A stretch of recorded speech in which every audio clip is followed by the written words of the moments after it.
Hello everyone, this is Maureen and welcome back to another day of praying through the darkness. Do you remember being a child and asking your parent a question and being so impatient for the answer? Maybe you caught them at a time when, like I was so prone to do, and I'm sure you can relate to this, Mom was right in the middle of cooking something. And she really needed to concentrate at that moment. And she said I always had perfect timing in which I could disrupt her train of thought.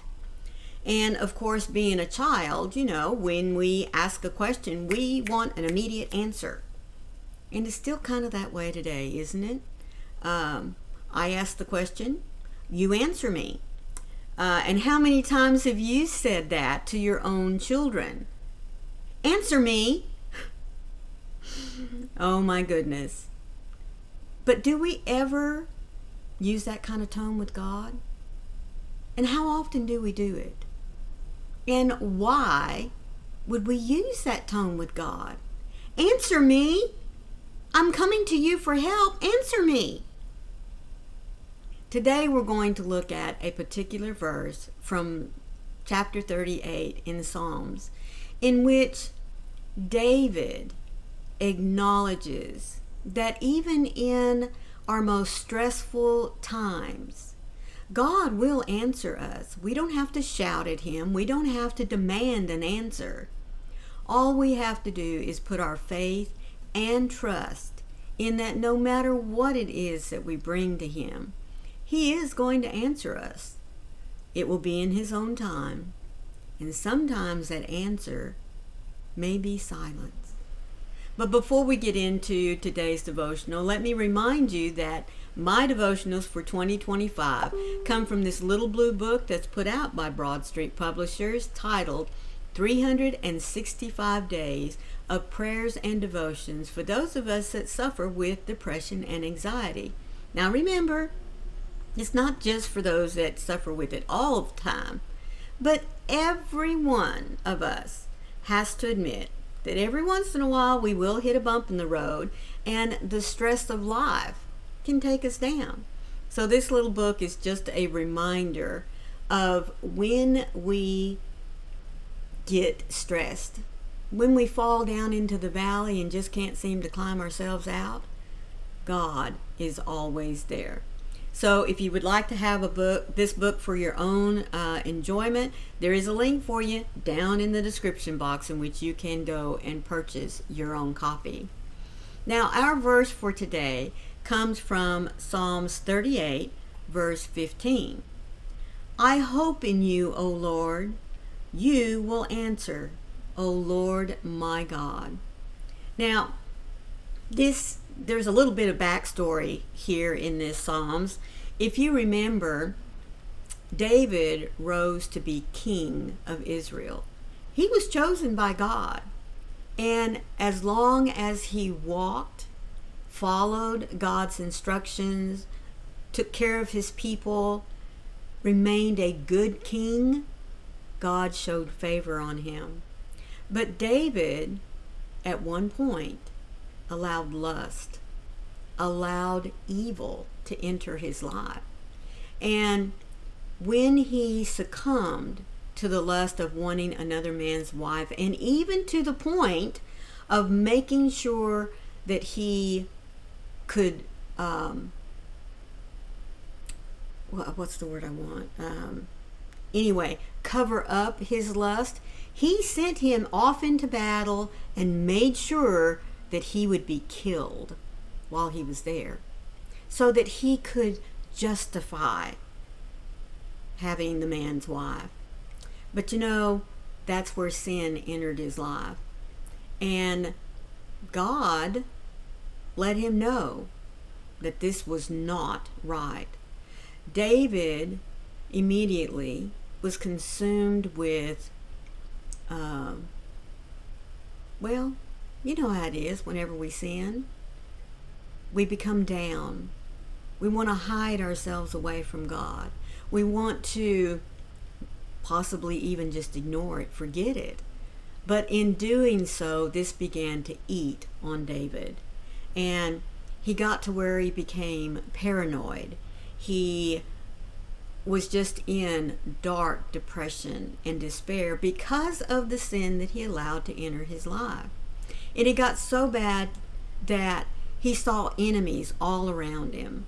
And the only one that he knew to turn to was to God. We all know that emotional stress takes a toll on us. Not only just emotionally and physically, but also spiritually. And so when David reached that point of utter despair and loneliness, he turned to God.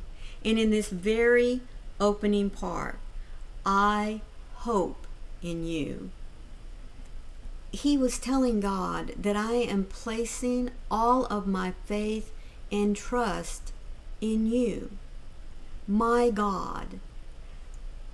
This points to a very personal relationship that he once had and was wanting to have again. So by saying, I put my hope in you, O Lord my God, not only saying that he recognizes God as his creator, as his Lord, but he's also saying, my God, his own. He's recognizing, he is admonishing to God that I respect the relationship we once had and I want it back so desperately. So I hope in you, O Lord, you will answer. That's trust, folks. That is acknowledging that even though David had created a great sin and it had put a distance between him and God, he knew that by acknowledging it, by coming to God and letting him know that he had sinned, that he had allowed darkness to separate the two of them, that by coming to him in this moment of overwhelming despair, he knew that his God would answer him. He knew that if he was patient and if he asked for forgiveness, he could trust in the fact that God would hear him and would answer him. You are my Lord and my God, acknowledging the fact that he controls David's life, that David is subservient to him, that he is to take his instructions from God, his Lord. And along with that then comes that personal relationship that he so desperately wants back. So, I hope in you, O Lord, you will answer, O Lord, my God.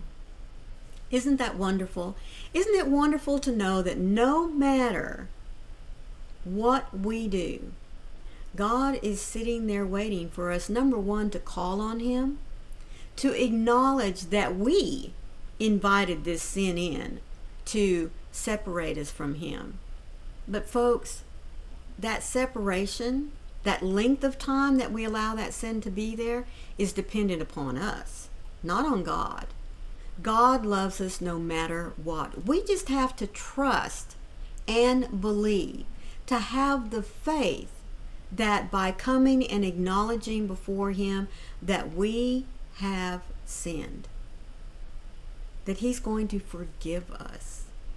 Yes, he is going to forgive us. Because even though we are children of his now, once we accept the sacrifice his son made for us, God knows that we're still going to stray because we have that wonderful power of choice. So the actions that we choose, the thoughts that we choose to have, they are all on us. We can choose to follow God's plan, or we can choose to go our own way and listen to others' plans, others' ideas who don't fall in line with God's. And when we allow that to happen, when we realize that this is not what God wants me to do, or God where He wants me to be, when we come back to Him and acknowledge that love, that peace that He's willing to offer us, it's there time and time and time again. The sad thing is, folks, just like for David here in this particular verse, many times we wait, and we wait because we're ashamed of what we've done or said. We feel like that we may have really done it this time.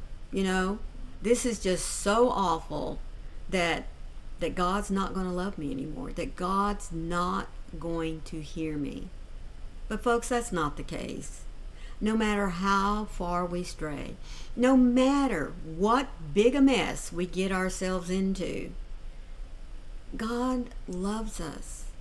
Think of that one little lamb out of the 100 that follows a different path and strays from the pack. Remember, the shepherd goes and finds that one and brings it back, because that's how important that little lamb, that one sheep, is to the whole. It's the same with us. God wants us in the whole. Think about the prodigal son who didn't want to wait for his inheritance. He wanted to strike out on his own because he thought he knew better for himself. Well, he found out that he didn't, and that he was in a foreign land, no money, no friends, and he knew that the best place for him to be was back at his family's home. Even if he had to go back and be a servant for the rest of his life, he acknowledged the fact that even the servants in his father's house were treated better than what he was living in at the moment. But the joy of the story is, as soon as the father saw him so far out down the road, he knew that was his son. He welcomed him back in as the prince, as the love of his family. That's how God is with us. No matter what kind of mess we get ourselves into, no matter how deep the hole, God is waiting to hear from us, to put our trust and faith in the very fact that He loves us no matter what. So, when you need an answer, when you feel like that there's just no other place to turn, take it to God. He will answer you. Now, I do always like to put in a little caveat, and sometimes the answer may be silence, because maybe we need to mull it over a little bit, or maybe it's not the right time for us to have the answer.